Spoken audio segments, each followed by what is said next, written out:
Hello, my name is Riley Wilkerson. I'm a music writer here at Mixdown, and today I'm here with Peter Berkman from Anamanaguchi. Hello, how are you doing today? Uh, Great. How are you, Riley? Doing great, thank you. So I'll just go ahead and jump right into it. You all released your third studio album anyway on August 8th. Congratulations. Thank you. Yeah, of course. And on Anyway, we see y'all take kind of a step back from, your chiptune, digital root sound to kind of coming back to your rock roots. It's also the first album where we really see vocals front and center in your work as it started forming in, some of your previous albums, but here we really see it take center stage. How did you all come to this conclusion that you wanted Anyway to go in this direction compared to your previous albums? And, how does that choice reflect where you all are creatively? Yeah, there's a lot that went into it. I think like living together in for a month or so really informed a lot of those decisions. We all live in different places now. So we all decided to get together um in Illinois and uh yeah, just like sort of right in person.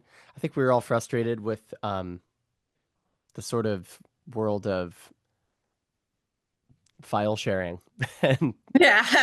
more wanted to get back into like songwriting. We had all grown up in Mhm. bands and we'd all like lived this process of how to be a band, but we never really done it as the band that we've been in for 20 years. So, yeah, it felt like time, I think.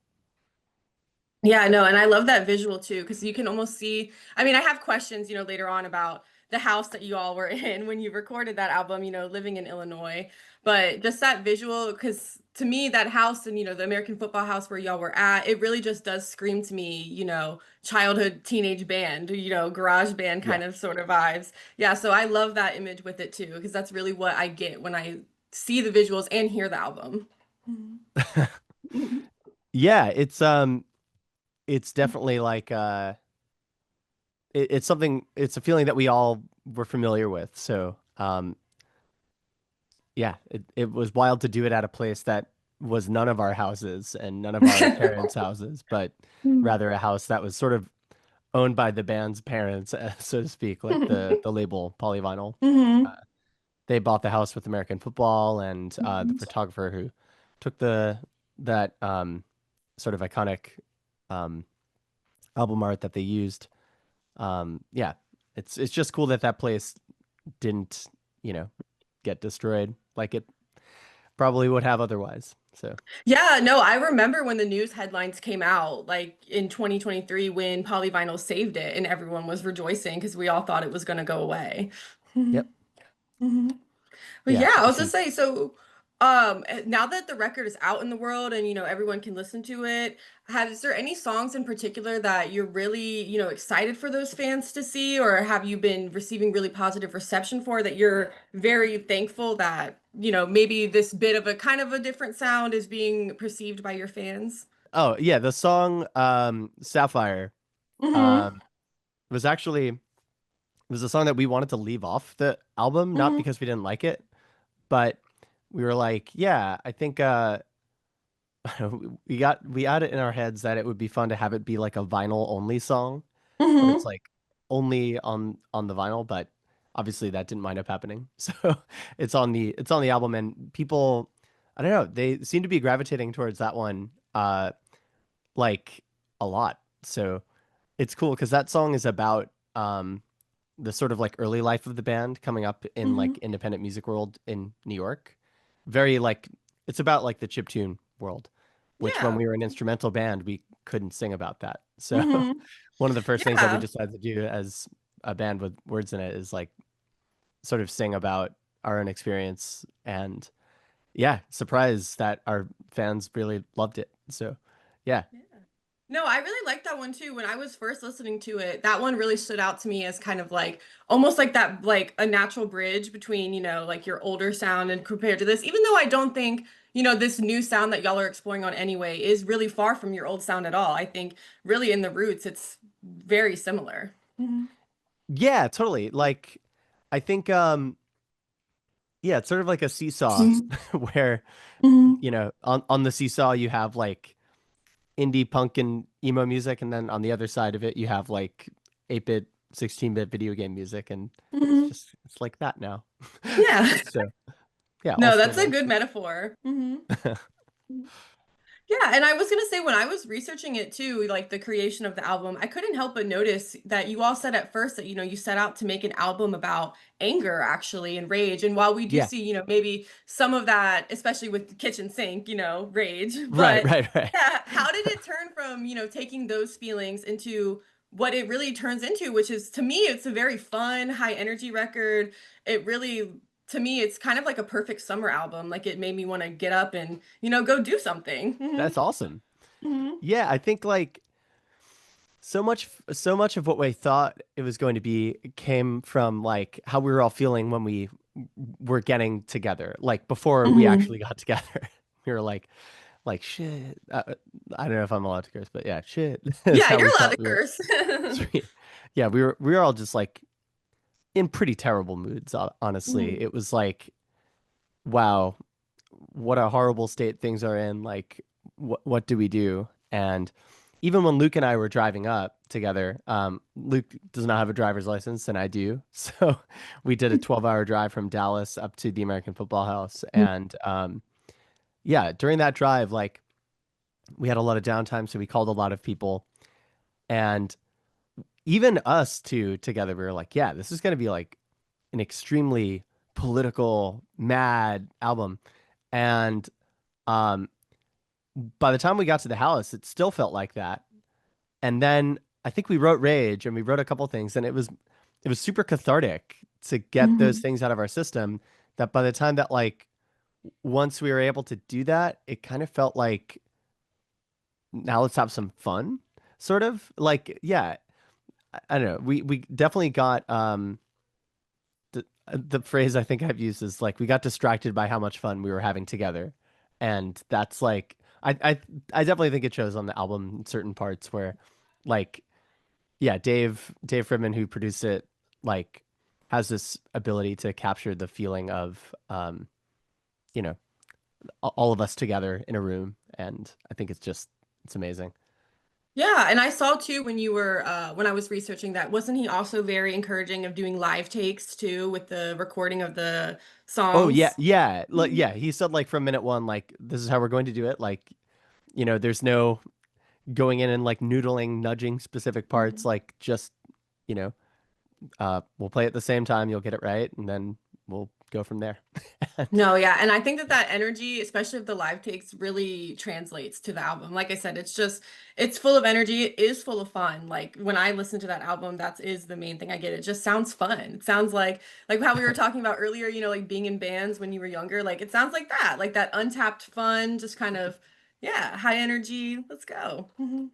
yeah, it's funny for me to have this like low energy at the moment because like for me, like in this moment right now, it being like Mhm.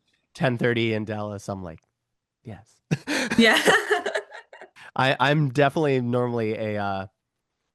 a night person more than a morning person, but I know it's funny when we were living at the house, when we were living at both the American Football House and at Tarbox Road Studios where Dave Mhm. records stuff. Um, I found myself like waking up naturally at like 9 a.m. every day, going to bed at like midnight every night, or like Mhm. earlier even. And I don't know, there was just such a cool rhythm that we all got into that I'm not used to in my everyday life. So Yeah. yeah, I had the energy to have fun also, which is great. That's what a good 9 hours of sleep every night will do. Yeah. Go I figure. was gonna say, I wanted to ask, like, what was kind of like a day in your life living in that American Football House when y'all were writing and living together? Like, what would be kind of just like a daily rundown? Um, well, I slept in the room that's on it's visible on the album cover through the window. Of the window? Yeah. So I would get woken up by the room sort of like Mhm. getting filled with sunlight, basically. Um, because I guess it must be facing that, come to think of Mhm. it. Because yeah, that would wake me up. And then at around like 8:30, then I'd wake up. Usually someone else would be awake in the morning, and we had this little like Bialetti coffee maker, which was great. It's like Ari brought it. I don't know exactly how it works, but it's like It's not an espresso machine, but it like does a slow motion espresso type thing, and Ooh, that it's sounds really good. yeah, it's really awesome. And so Mhm. we would prepare that, or normally Ari would already be awake, and like I'd have a cup of that. Um, then I would go stroll to the coffee shop to grab a bagel and Mhm. probably a second coffee. Come back and that's Cafe Paradiso. Right now I'm giving Mhm. someone an Urbana like tourist guide. So Yeah. Cafe Paradiso, What jalapeno latte would bagel. you recommend, or what coffee did you drink? Mhm. Uh well, after the Bialetti, yeah, I would go there and honestly whatever was like seasonal at Cafe Mhm. Paradiso, spot is great. Mhm. And yeah, I'd come back and normally by that time everyone else would be awake and um yeah, we'd talk about like our instruments were all set up in the living room. Mhm. So we talk about like what we did the day before and what we want to do the next day. So yeah, we would normally like yeah, we would talk about, the work that we had done the night before, the day before, and then get to practicing for a couple hours. Um, and then yeah, probably like see who from Polyvinyl was around and get some dinner. Uh, it was so cool. It was such a great time. But yeah, the rhythm of every day was very much like wake up, hang out, work, hang out, like have fun, go to sleep, repeat. Yeah, Oh, that honestly sounds like the perfect schedule. it was great. Yeah, Yeah. I would do that again in a heartbeat. Mhm. And yeah, and I know you all were also the first band to stay in the American Football House since Polyvinyl purchased it. And how was it, how did it feel to be able to work in that place that's so musically significant, especially in the rock and the emo scenes, how, especially to be the first band to have that, kind of, I guess, honor? Yeah, it's fun to be on the Wikipedia page for it. Yeah. It's like, yeah, I don't know. It's like on one hand, it's absolutely an honor, and on another hand, it's very much like uh, and this is the hand I feel the most like connected to, being like uh the house itself. I don't think like it's funny how like arbitrary it is almost. Like it's not like the house was important, particularly important to American football or even like fans of the thing. It's just like, oh, that's an image, that's an icon. But you understand after the fact that it's like, oh yeah, it's a real address with like real history and like, you know, but most of that is the making of the history. It's like, and that can be peeing on the house like a lot of people do, or like Mike Kinsella would do apparently. I don't know. And I don't know, for us like there's part of the fun of like history is what you make it. Like we want more bands to it was about like let's break the seal on this thing, to turn it from like a holy site, a pilgrimage site or whatever, which it's marked on as Google Maps, and just like turn it into, it would be cool for that symbol to mean something else to another generation, and Yeah. obviously not even just us, but like Mhm. keep going, make it mean something else. Yeah. Mhm. No, and do you think you ever might like go back to record another album there, or do you think, you would want to broaden your I horizons? Mhm. I mean, I would love to stay there again. We've Mhm. stayed there a couple times in this process. When we did a couple music videos, we shot them Mhm. in Urbana as well. We all stayed there again. Mhm. We shot the music video for Darcy at that Mhm. house, which is cool because it was sort of about the house. Um, but yeah, that was like our home base for another like week or two of operations where we had to be like, Mhm. all right, we got to get these people here and those people there, and like I don't know, Mhm. something about it just like makes us super productive. Maybe something about being together. But yeah. I Uh will say I was in that too in my notes that I was writing. I thought it was super interesting how, such a technological band that was started, on the digital space really comes together and I feel like thrives when it's in person and a lot of analog stuff. Mhm. yeah, yeah, exactly. Like, you know, uh computers are fun, but I grew up with LAN parties and that was more fun. Yeah. Yeah. Where like you bring your computers together and Mhm. yeah, you get to figure out. what would be fun to do instead of like half hanging out and half not. Mhm. Didn't you all also do the album release party at the American Football House as well? We Just because, did, yeah. yeah, yeah. Yeah, we did a live stream concert there too, which was Mhm. a whole nother production and crazy thing to get together. So yeah, that would be the third time in a year or so that we were like, all right, guys, let's all stay there and like let's make this Yeah. a special event type thing and Mhm. make something It's cool now that the we can American hold on to. Football slash Anamanaguchi House. Well, I wouldn't go that far, but it's Yes. certainly it's certainly a house that we feel welcome to get crazy Mhm. at. Yeah. I'm sure the house welcomes you too. It But feels that way. yeah. Sure. Another thing that, we talked a little bit just now about analog equipment and stuff, but another thing that really stuck out to me was that, your use of vintage equipment in this album, specifically, I read about a Marshall guitar cabinet case that was used by Oh yeah, Jimi yeah. Hendrix. Yeah. Yeah, the speakers that we tracked down, all kinds of crazy stuff. Yeah. Yeah. How did you get your hands on those? Yeah, like what was the process of even getting your hands on the equipment? What was Well, that that's where like? computers are really good.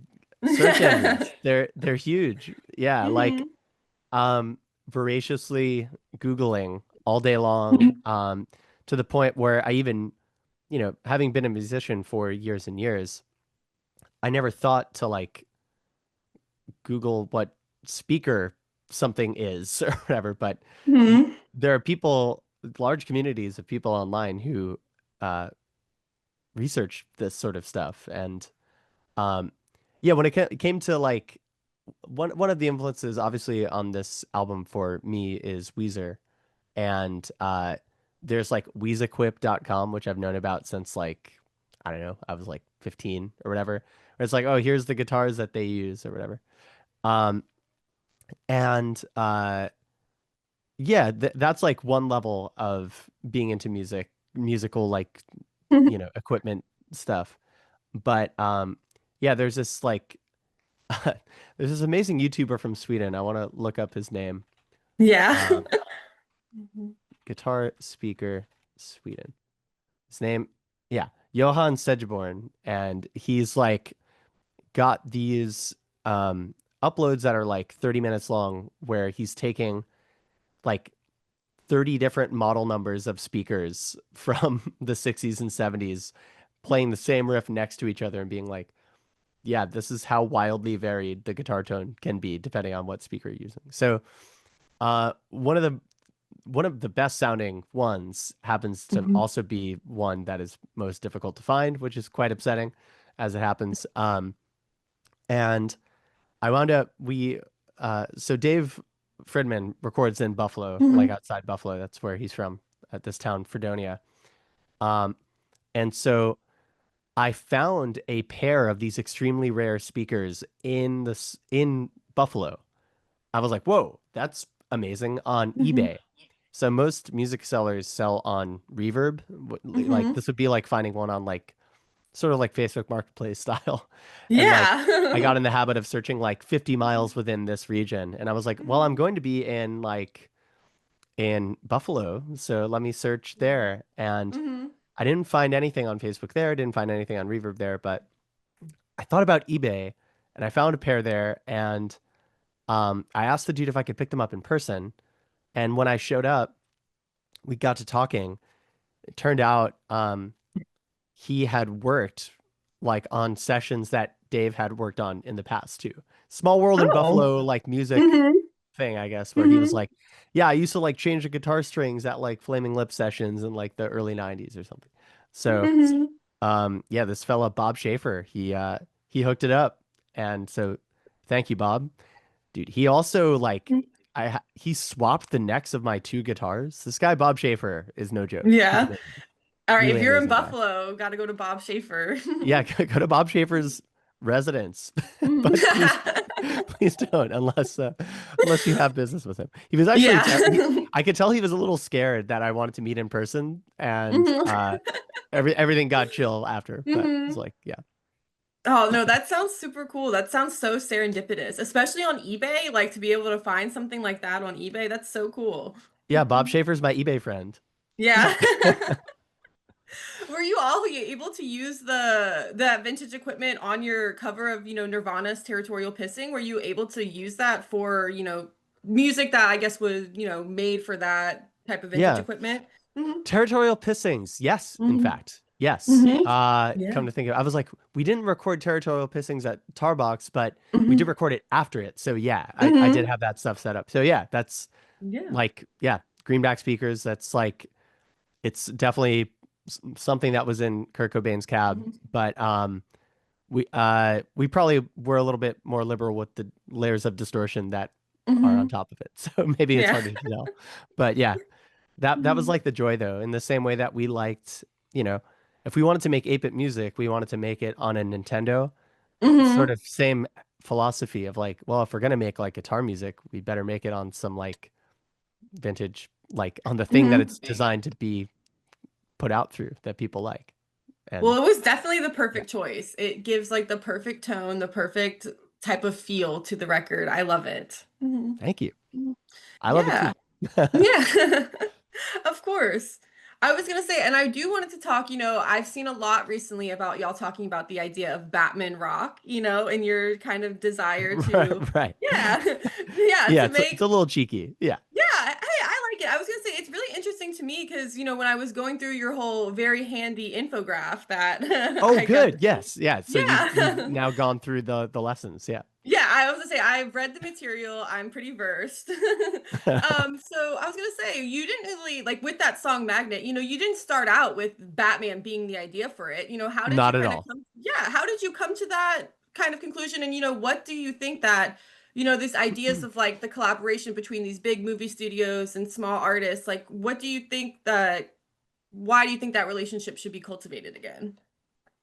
Mhm. Yeah. That's a Yeah, good sorry, a question. kind of loaded question. No, no, I love it. Like it, I'll say from my perspective what happened where this is one of the few songs that like was relatively cooked before anyone else got Mhm. to collaborate on it, basically. Like Ari pretty much wrote the song. I Mhm. added a part, Mhm. like a verse section or whatever, but like as far as the song being formed, like Ari had it. And Mhm. so when he showed it to me, yeah, that's immediately when I was like, this is so Batman to me. I Yeah. can't like shake this image. And like Mhm. I would tell other people and they'd either be like, what are you talking about? Or they'd be like, Mhm. I kind of see that. And so when it came time to make a music video, I was like, all right, like if they want us to make a music video for Magnet, like Mhm. what I'm seeing is a lot of Batman stuff. Mhm. So if we want to make a music video for this song, I feel like we should go all in on that. So Mhm.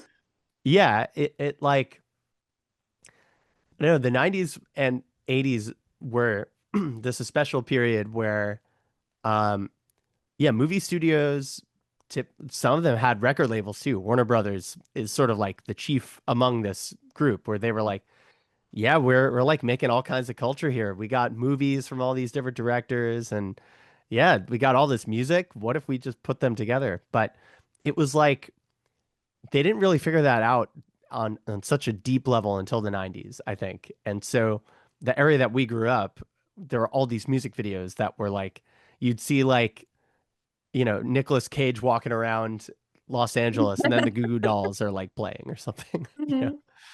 And suddenly you have this association you can't get rid of like, and I don't want the world. And it's like Meg Ryan on a bike. Cool. Sure. No, it's true. I was at karaoke the other day and someone sung My Heart Will Go On and immediately I just thought of Titanic. Yeah. Yeah, we don't have a choice. Yeah, that's Mhm. like that's the way it is. And so it Mhm. was like that for me with Magnet, where like anytime I would hear Magnet, I'd be like, that's that Batman song. Like, Yeah. yeah, that's that song from that Batman movie that like hasn't come out yet or like or sat on like a production Mhm. shelf somewhere. But It's okay. we're When it waiting comes for out in a few Batman's day. years. Yeah, you'll be the first to call when it comes out in a few years. Oh yeah. Yeah. Yeah, no, and I loved the music video for that too. I love the dedication to the theme and really I feel like y'all went all out on that one. Mhm. We did go all out, and I Mhm. think we owe a lot to the director Jared Robb for that, who Mhm. is so talented. Like his ability to capture the essence of a particular Batman shot. There was a Yeah. moment where he'd be like, that blue is not Batman enough. Can we get that blue? That's okay, perfect. And then- I know that's important. It's a very dark blue. yeah, yeah. Yeah. He's a real talent, this fella. Yeah, we love all the work that Jared has done. So yeah. Yeah. I was gonna say switching gears just a little bit, but you all also recently revealed that you're back to working in the Scott Pilgrim franchise. That's This right. time, That's what I'm doing yeah. in like 30 minutes. Yeah. Yeah. Of course, I was gonna say, congratulations again. What another great opportunity for you all. It's so excited too, especially so many fans, having come from your first Scott Pilgrim game into this one. So many I know are so excited that y'all are doing the music for this again. How I was gonna say, so how does it feel to return to Scott Pilgrim, after making the music for the original, however many, I think 10 years ago now, a few years ago. Yeah, and then we also had the opportunity to do the anime soundtrack in Hmm. 2023. And so that's something that like I'd say we had like a lot less like control over because an Hmm. anime is like when you have like five different studios involved, it's Yeah. difficult for anyone to have too much control. So we were you know, it was an extreme amount of fun and we got to collaborate with brilliant people, including the co-composer Joe Trapanese, who taught us a lot about, Hmm. you know, how to make a scene work and stuff like that. So that was incredible. And but yeah, like it calls to mind how different the world of video game soundtracks, like they're completely different Hmm. situations. And which is evident by how much we had to learn in order to do the anime soundtrack. But yeah, this feels like we're back in uh I'd say extremely comfortable territory. And Hmm. it's fun because like the speed at which everything is working, like we have three writers, me, Ari, and Luke are all writing on this like we did back in 2010. Um, that was really back in 2010, that was the first like real collaborative thing that we had all done. Before that, it was like just me pretty much. Hmm. And like Ari wrote a song on Dawn Metropolis or whatever. But Scott Pilgrim, the first game was very much like, all right, we have 40 songs, let's all write 10 type thing or 15, whatever. Hmm. And so we're doing that again. And it's just like every day we're just like sharing crazier and crazier stuff with each other, being like, all right, yeah, let's nail this, let's do that. And um, we're playing drums and guitar on everything. I'd say like all the lessons that we've learned over the past 15 years are being applied on this new soundtrack. And uh, I have a feeling people will say like they didn't need to go that hard like they did back in 2010. And the fact is we do need to go that hard. So Yeah, I was gonna say, and then now, 10 years later, everyone is like, wow, it's just stand the test of time. It's because y'all did go so hard. That just makes me even more excited for it. Mhm. it's gonna be awesome. Yeah. Yeah. I know you mentioned earlier that, I mean, and you said how everything you had to learn has led up to this, but how does making music, for this video game kind of compare to, maybe when you're recording of Anyway? What do you think like the biggest differences that you have to face maybe creatively going into each one? It's a good question. I'd say like, well, on Anyway, Mhm. with the main difference is lyrics, in my opinion. That's Yeah. like Hmm. that's the thing that like doesn't feel like it will be such a big difference when you're on the inside, but to the outside, it's like that's probably the biggest. And Yeah. it is the realest. Like if we suddenly had to put lyrics on all of these new songs on the Scott Pilgrim EX soundtrack, it would be like, okay, this turned into a whole different kind of project. Yeah. And we would suddenly be a bit flat-footed and have to figure out what exactly to do. But no, I think we're very comfortable in like nailing a vibe or like presenting a like a s- maybe an unexpected mood to a particular setting. And yeah, I'd say like Anyway was about like us as humans, us as people, us as friends, and the world and like stuff that bands do, I guess, more normally. And this is more like, yeah, like setting a feeling across just soundtrack. You know, Yeah. it's fun. And it's still personal, Mhm. like inevitably everything is, but um, yeah, it's fabulous. Yeah, I would imagine it's would be hard to, because when you're making music for the video game and you're not thinking about lyrics, you're still trying, hard to convey a feeling across without using those words. So I could see how it would be, super hard if you would have to then turn around and then also add words to a feeling that you just had Yeah, to describe without words. it'd be super, super clumsy. Yeah. Yeah. Yeah, but of course. And I will say one thing, that really sticks out to me, talking about you all as a band as a whole is your commitment to community and, your commitment to appreciating your community. You all played free shows this summer at the San Diego Comic-Con at was it Program Skate and Sound in Orange That's County, right. California? Yeah, Yep. and as well as, y'all have also, I saw recently made some of your tour tickets discounted so that you can, Yep. try to give back to your community. What makes you all want to do these type of things for your fans, and how does it feel to be able to give back in this way? Well, I think it's the same thing that like makes us want to play shows at all. Hmm. Like touring is cool, but like playing music in front of people is Hmm. sort of what it's all about for us. So Yeah. yeah, the idea of doing that show at Program, like we hadn't played a show together in so long that if anything, it was like that one was like partially selfish, where we're like, Yeah. yo, let's play a show and people can show up if they want, and like kind of thing. So, but no, like yeah, I don't know. That's again, it's why we do it. Like Hmm. we all grew up uh, with this stuff meaning so much to us in our own lives, and um, I think it's only become more important now that people get out of their houses, get together, and like find out where they live, find out who they live near, meet cool people in your town within like a 50-mile radius. Like Yeah. it's a good time. And yeah, I think it's a good time to like uh come together around music. And it just so happens to be a time where it's extraordinarily difficult to do so. So yeah, Yeah, I anything we know, can do to make that especially. easier is Mhm. great. Yeah, no, I was gonna say, especially too with, social media, I feel like it's kind of, what is it, like an oxymoron. People think it might be easier to connect on it, but I feel like it actually makes it harder to connect with, your like immediate music scene that's right out in your town or your city. Hmm. Yeah, because yeah, advertisers on these things are way better at getting your attention into something Yeah. than some like someone who might be your friend, you know, that Hmm. you don't know yet. Yeah, of course. Well, I just have one more for y'all. But yeah, I was gonna say, I know as if you haven't already achieved enough this year, with the album, with the video game soundtrack, you all are also going on, full tour this fall. Can you give, Yeah. yeah, can you give fans any hints at what to expect? Or, what are you most looking forward to for these upcoming shows?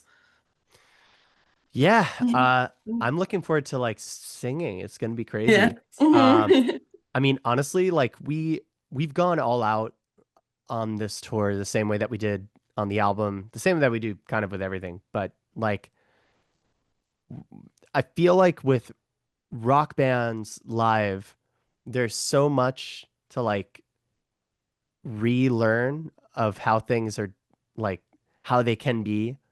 Um, and I don't know, we just want to take like all the beautiful experiences that we've had live growing up and give them to people. So I don't know. We're also touring with some incredible bands. We're touring with Sobs from Singapore, who are playing the US for, I don't know, the second time in their career, which is pretty sweet. Avlov, Full Body 2, Shy Hmm. Boys, Be Your Own Pet, and then a bunch of like local openers. I don't know. It's gonna be sweet. Yeah. Uh it's gonna like I've been saying that it's like how the music was like designed to be listened to, which Hmm. is not to discredit the record, which we think is the best possible way to capture it.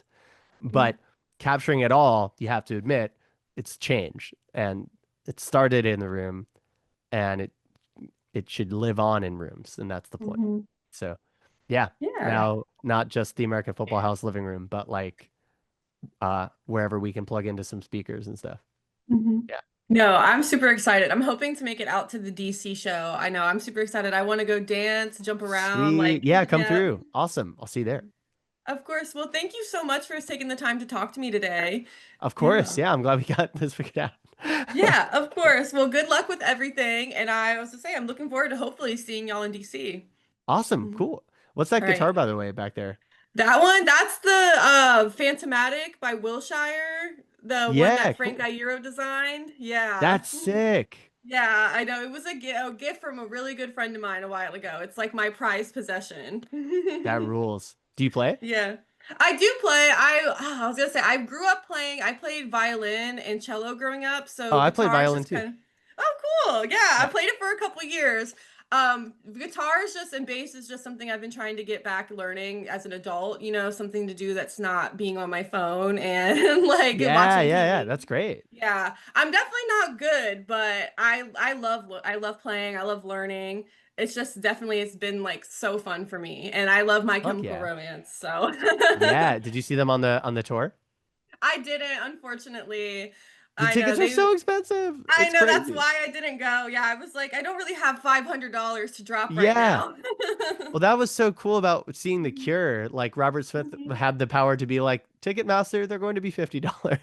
Yeah, I know. I wanted to see them too. I think unfortunately, they sold out near me before I got to it. And then, resellers were like $500. Yep, But yep, yep. yeah, but I really respected Robert Smith when he did that. I would also love to see The Cure. I definitely want to go see My Chemical Romance next time they come around, hopefully. Yeah, Uh, yeah. I've heard those shows are incredible. mhm. I Yeah. did see, well, I saw them live one time, but it was at Riot Fest in Chicago. So it was Whoa, kind of they like, did that? yeah. That's insane.